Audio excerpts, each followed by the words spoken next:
আস্তে আস্তে সহ্য করেন, ধৈর্য ধরেন। ধৈর্য ধরলে একটার পর একটা স্টেপ আসবে, আর একবারই সবকিছু হয়ে যাবে না। আজকে আমাদের বিজাতীয় সংস্কৃতির ধারায়, আকাশ সংস্কৃতির চাপে আমাদের জাতীয় সংস্কৃতি, দেশীয় সংস্কৃতি আজকে অনেকটা হারিয়ে গিয়েছে। মানুষের মুক্তির জন্য লড়াই করছে, সেই লড়াই আর শেষ হচ্ছে না। তাই আজকে এবার দীর্ঘ 17 বছর পরে যে আমরা গণতান্ত্রিক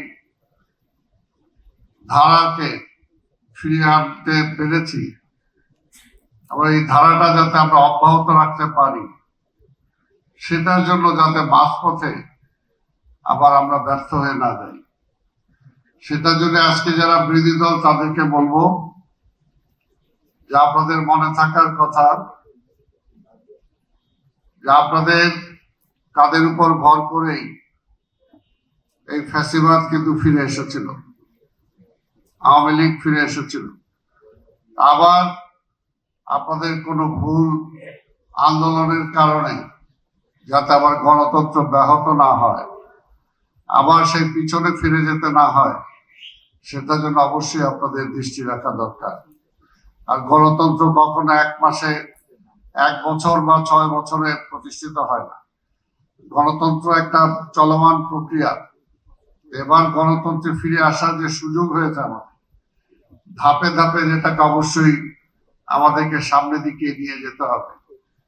আমরা যেমনি আমাদের নেত্রী বেগম খালেদা জিয়ার নেতৃত্বে গণতন্ত্র উত্তরণের পথে আমরা নির্বাচনটা যাতে তত্ত্বাবধায়ক সরকার অধীনে হয়, সেটা কিন্তু বেগম খালেদা জিয়া পাশ করেছিলেন। কিন্তু সেটা আবার যখন আওয়ামী লীগ বা শেখ হাসিনা তার দলীয় ব্যানারে নির্বাচনের ব্যবস্থা করেছেন, তখনই কিন্তু গণতন্ত্রটা আবার ব্যাহত হয়েছে। কাজে এবার আস্তে আস্তে সহ্য করেন, ধৈর্য ধরেন। ধৈর্য ধরলে একটার পর একটা স্টেপ আসবে, আর একবারই সবকিছু হয়ে যাবে না। তা সেটার জন্য সময় লাগবে। এবং আমাদের নেতা বর্তমান প্রধানমন্ত্রী তারেক রহমান, তিনি বারবার বলে যাচ্ছেন যে আজকে জুলাইয়ের যে চাওয়া, যে পাওয়া, যে স্পিড, সেই স্পিডের সাথেই বিএনপি সবসময় আছে। সেটার জন্য তো সময় লাগবে। সেই সময় তো 2 দিন বা 2 মাসে বা 2 বছরে হবে না। আমি বক্তব্য দীর্ঘায়িত না করে আজকে সাংস্কৃতিক অঙ্গনে যারা আছেন তাদেরকেও বলবো যে আজকে আমাদের বিজাতীয় সংস্কৃতির ধারায়, আকাশ সংস্কৃতির চাপে আমাদের জাতীয় সংস্কৃতি, দেশীয় সংস্কৃতি আজকে অনেকটা হারিয়ে গিয়েছে। গত 17 বছরে শিক্ষা, সাহিত্য, সংস্কৃতি এগুলোর উপর যেভাবে আক্রমণ হয়েছিল, তার একটাই কারণ, যদি কোনো দেশের বা কোনো জাতির সংস্কৃতি বা শিক্ষাকে শেষ করে দেওয়া যায়, তাহলে সেই জাতিটাকে শেষ করে দেওয়া যায়।